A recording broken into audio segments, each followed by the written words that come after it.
Welcome to the Time to Fly podcast.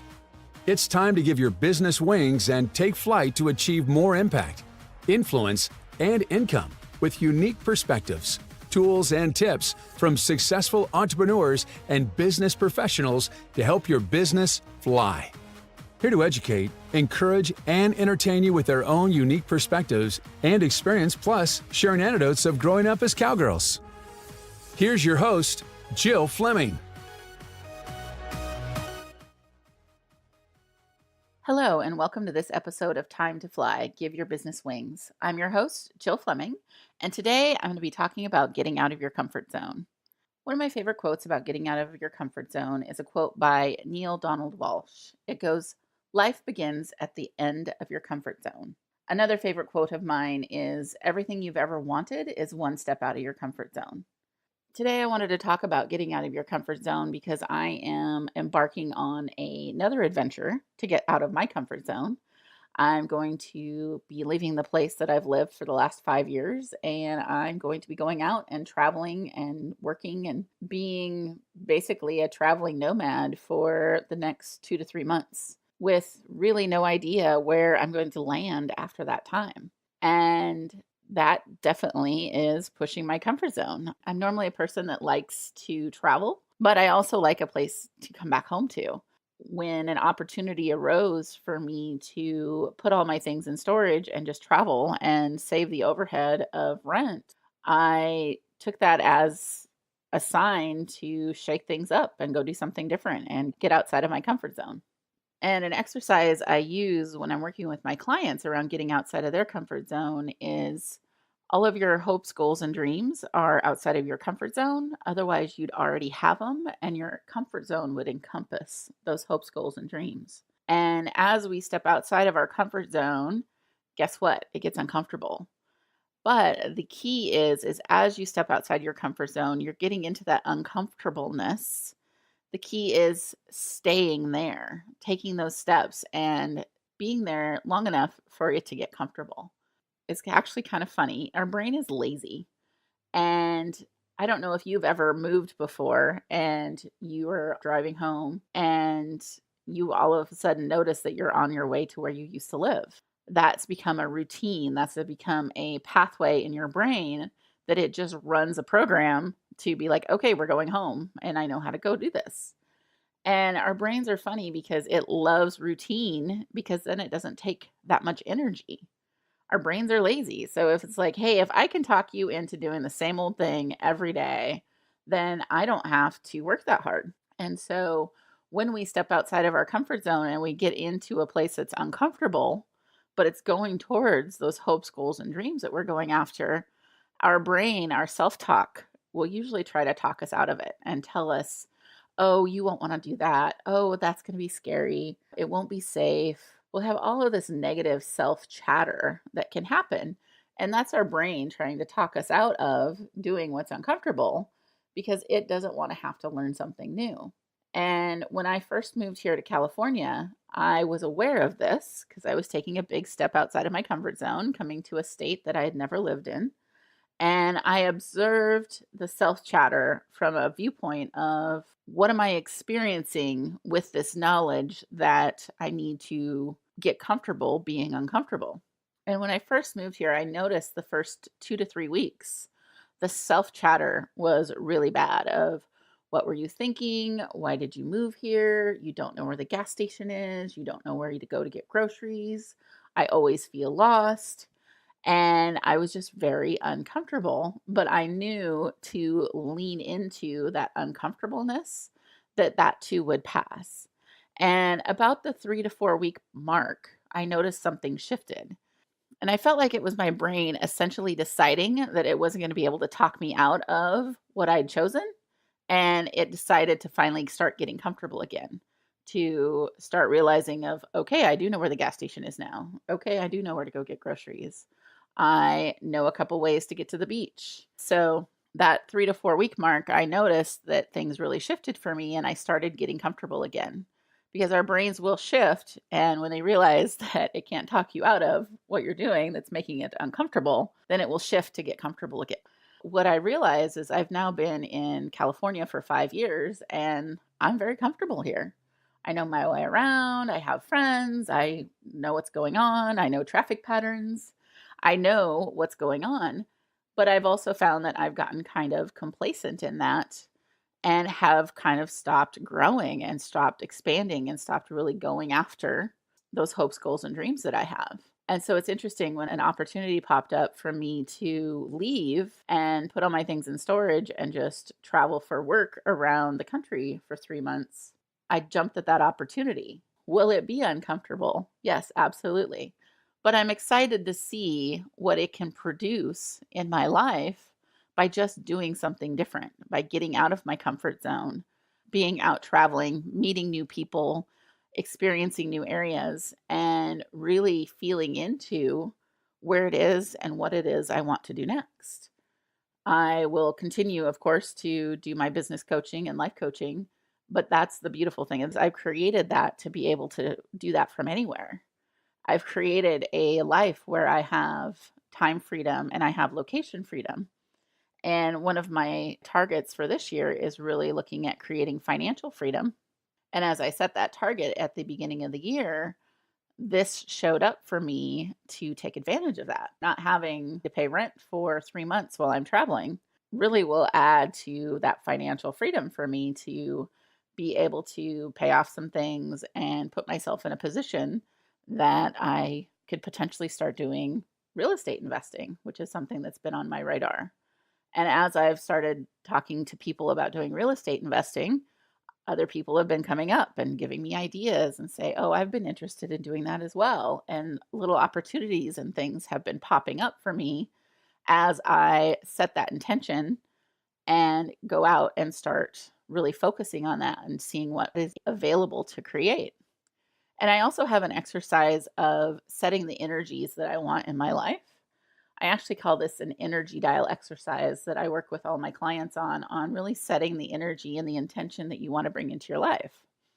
And a really fun example for that for me was this last week. I got to go see Pink live in concert with VIP tickets. And an energy that I set in my life, usually multiple times per week, is VIP access, VIP influence, and VIP experiences. I want to bring in the energies of that VIP. And it was really fun that just out of the blue, this opportunity to go see Pink for free VIP just dropped in my lap. And I jumped at it because it was in alignment with the energies that I've been putting out there. And was it outside of my comfort zone to just drop everything and drive to LA to go see Pink? Yes. But it was also an adventure. And it was one of the absolute best concerts I've ever seen. She is out on tour right now. And if you have an opportunity to go see her, absolutely do it. It is a phenomenal concert. Getting to go see Pink was just a confirmation for me of how setting those intentions, setting that energy, setting the frequency of the things that I want in my life, of how it can show up. And I've transitioned over the past few years of living my life from a place of energy and choosing for things that are light and expansive for me. When it comes to getting outside of my comfort zone, I notice that when I go to choose something and it's light and expansive, that I feel like I'm on the right path. This is what I work with my clients on as well is if you need some help getting outside of your comfort zone, you feel stuck, you feel stagnant, things are just not going the way you want them to go, then I would love to help you with that. And you can schedule an appointment with me at schedulejill.com. I give a complimentary 30-minute consultation with you. And if I can help you get unstuck and get moving towards your hopes, goals, and dreams again, I would love to support you with that. I'm going to take a quick break for our sponsor, and I'll be right back. This episode is sponsored by the book Freedom to Fly, the visionary leader's guide to unlocking your unique freedom code to confidently create more impact, influence, and income. Get your copy of this best-selling book on Amazon.com. Welcome back. Another thing that I wanted to talk about today around getting outside of your comfort zone is if you have not seen the new special by Brene Brown called Call to Courage on Netflix, I highly encourage you to go watch that. There are so many nuggets of wisdom in there, but she basically discusses how it takes courage to be vulnerable and it takes vulnerability to be courageous. And it also takes courage to step outside of your comfort zone. It takes courage to do things differently. It takes courage to break away from the pack and do things differently than you've always done them. One of my favorite quotes that she actually based one of her books around, called Daring Greatly, is by Teddy Roosevelt from a 1910 speech called The Man in the Arena. And it goes like this: "It's not the critic who counts. It's not the man who points out how the strong man stumbles or the doer of deeds could have done it different.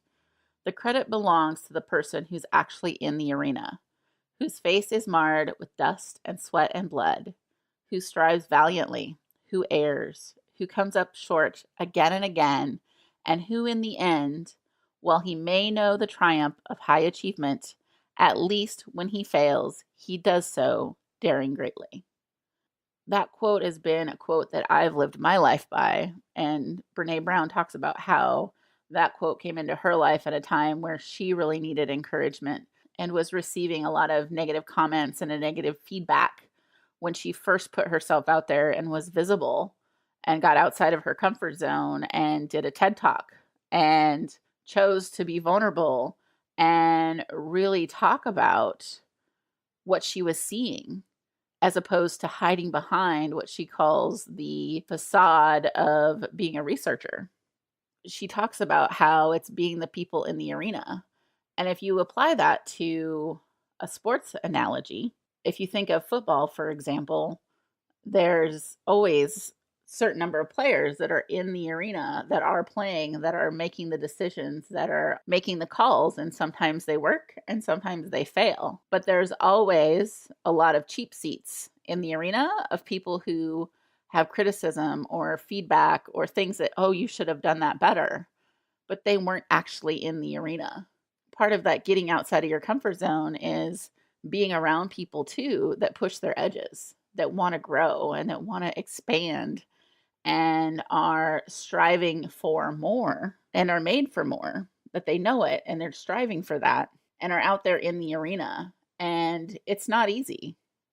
There will be failure. There will be things that won't work, but you are striving for more and learning to, as you put yourself out there, as you push your edges, as you grow your comfort zone, to learn to block out the voices from the cheap seats, the social media comments that aren't encouraging, the comments you have on a YouTube post or on a social media post that are negative, learning to drown those out, because those comments, those things are coming from the cheap seats of people who are not out striving for more and pushing their edges and growing their comfort zone and really going after those hopes, goals, and dreams in their life.